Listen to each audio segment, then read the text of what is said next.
माननीय अध्यक्ष जी, जैसा कि रूडी साहब ने कहा है कि मैं रिसर्च करता रहता हूं और निश्चित रूप से इनकी जो समस्या है वो या जो जिक्र किया है उस जिक्र को लेकर मैं कहना चाहूँगा कि मदर प्लांट की बात की है तो आईसीआर के द्वारा हमारा जो नेशनल एग्री रिसर्च सिस्टम है उसके तहत आईसीआर है, स्टेट एग्रीकल्चर यूनिवर्सिटी है और सेंट्रल एग्रीकल्चर यूनिवर्सिटी और कृषि विज्ञान के द्वारा रिसर्च किया जाता है कि नई वैरायटी हो और उच्च गुणवत्ता की हो और उन वैरायटियों को तैयार करने के बाद उनको मदर प्लांट तैयार किया जाता है और मदर प्लांट तैयार करने के बाद में उसको नर्सरीज होती है उनको उपलब्ध करवाया जाता है मदर प्लांट और उसके द्वारा टिश्यू कल्चर के माध्यम से या अन्य जो जैसे भी पौधे तैयार करके और उसको आगे किसान तक या आम जिसको भी आवश्यकता होती है वहाँ तक पहुँचाया जाता है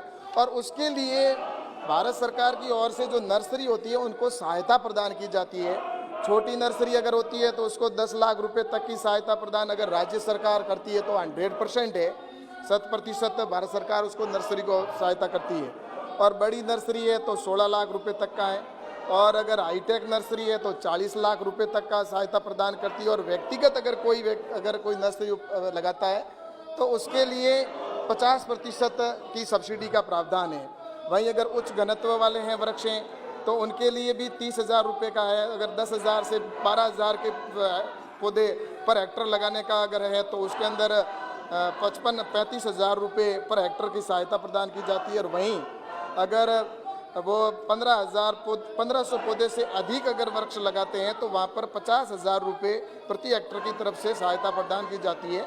और इसमें राज्य का विशेषकर मैंने जैसा कहा कि राज्य सरकार है वो राज्यों को 100% सहायता दी जाती है। और रही बात आपने जैसा कहा कि कृषि विज्ञान केंद्र पर पौधे की व्यवस्था करने का आपने कहा है तो मदर प्लांट है वो आईसीआर के द्वारा हमारी यूनिवर्सिटीज़ के द्वारा तैयार होने के बाद में उसमें कृषि विज्ञान केंद्र भी मदर प्लांट तैयार करता है। और जिसका मैं आंकड़ों के साथ में बताना चाहता हूँ मदर प्लांट जो हमने अभी तक टोटल मिलाकर मदर प्लांट है वो पिछले 2 साल में लगभग 87,212 वितरित किए हैं और लगभग 7.45 करोड़ जो हैं वो प्लांटिंग मटेरियल का वितरण किया गया है इस देश के अंदर। और कुल मिलाकर जैसे अलग अलग सभी की तरह से मिलाकर जैसा कि मैंने जिक्र किया कि 7.45 करोड़ पौधों का वितरण हुआ है मदर प्लांट और प्लांट मटेरियल के द्वारा। तो मैं सोचता हूं कि इसमें आईसीआर के वहाँ पर भी पौधों की व्यवस्था है और दूसरी जगह पर वहाँ पर भी जैसा कि यूनिवर्सिटी है तो वहाँ पर भी मदर प्लांट के साथ में पौधों का टिश्यू कल्चर के द्वारा तैयार करके उपलब्ध करवाया जाता है। लेकिन आईसीआर का काम है रिसर्च करना, रिसर्च करके नई टेक्नोलॉजी नई पौधे की इजाद को तैयार करना। बाकी आगे का काम जो होता है वो नर्सरी के माध्यम से आम जनता तक पहुंचाने की व्यवस्था है, लेकिन फिर भी भारत सरकार समय समय पर प्रयास करती है। अध्यक्ष महोदय, मेरा सीधा सा सवाल था और पूरे मंत्रालय के तथ्य मेरे सामने रख दिए गए। मुझे कोई आपत्ति नहीं है, मंत्री जी ने अपने सब विषयों को रख दिया। मैं साधारण सा विषय पूछ रहा हूँ और मैंने आपसे इतना पूछा कि हर पौधा ले करके हम नर्सरी से जाते हैं, 3 साल तक उसको सेवते हैं और पता चलता है कि इसमें फल ही नहीं आया। आखिर उस किसान का क्या कसूर है? मैं सिर्फ आपसे ये कह रहा हूं कि आप लाखों पौधे कहां बेचते हैं, किसको बेचते हैं, उससे हमारी मतलब नहीं है। मुझे उस किसान को वो पेड़ जो आप किसानों को आम का, लीची का, वो सर्टिफाइड प्रोडक्ट है कि नहीं, कि 3 साल के बाद जब मैं उसको सेव के देखूं तो मुझे आनंद हो कि मैंने ये अपने आने वाली पीढ़ी के लिए पेड़ लगाया है। वो सर्टिफिकेशन की व्यवस्था क्या है?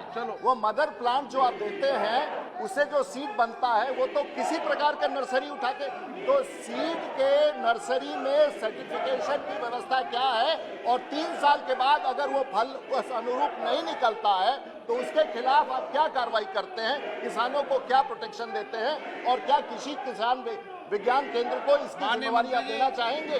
ये सीधा सवाल है। माननीय सदस्य जी, माननीय मंत्री जी, सदस्य की चिंता निश्चित रूप से बहुत वाजिब है और सदस्य को पौधा प्राप्त करने में जो कठिनाई हुई वह निश्चित रूप से नहीं होनी चाहिए थी। मैं इस मामले में सदस्य की बात से पूरी तरह सहमत हूँ। जैसा कि मैंने और हमारे मंत्री जी ने जवाब में बताया कि कुल मिला के ICR, Pusa institute, central agriculture university, state agriculture university, KBK और राज्य सरकार, ये एक पूरी प्रक्रिया है। लेकिन कुल मिला के ICR से लेकर KBK तक ये सारे के सारे रिसर्च इंस्टीट्यूट हैं। लेकिन रिसर्च करने के बाद मदर प्लांट तैयार करना और वो राज्य सरकार और नर्सरी को देना, ये दिक्कत इसलिए आई कि सामान्य तौर पर पहले नर्सरियाँ रजिस्टर्ड हों और नर्सरियों में जो पौधे बन रहे हैं वो प्रमाणित हों, ये व्यवस्था कमज़ोर थी। जैसा आपने भी व्यक्त किया कि बिहार में सिर्फ 17 ही थी, लेकिन अभी कुछ ही दिन पहले हम लोगों ने नर्सरियों को रजिस्टर्ड करना प्रारंभ किया है और उसमें 691 नर्सरियाँ देश भर में रजिस्टर्ड हुई और राष्ट्रीय बागवानी बोर्ड ने भी एक पोर्टल बनाया है। उस पोर्टल में 1000 से ज़्यादा नर्सरियों ने अपने आप को रजिस्ट्रेशन किया है। अब ये नर्सरियों की संख्या बढ़ रही है और जैसा मंत्री जी ने बताया कि नर्सरियों को प्रोत्साहित करने के लिए हम सहायता भी देते हैं, लेकिन नर्सरियों का रजिस्ट्रेशन हो, उसकी जानकारी हो, राज्य सरकार के साथ साथ केंद्र को भी और उनके प्रत्यावर्तन की व्यवस्था हो, ये कमज़ोर थी। इसको अब सशक्त बना दिया गया है। मुझे लगता है देश भर में जहाँ जहाँ प्लांट उपलब्ध होंगे वहाँ प्रामाणिक रूप से पौधे उपलब्ध होने में कोई कठिनाई नहीं होगी, ऐसा मैं आपको बताना चाहता हूँ।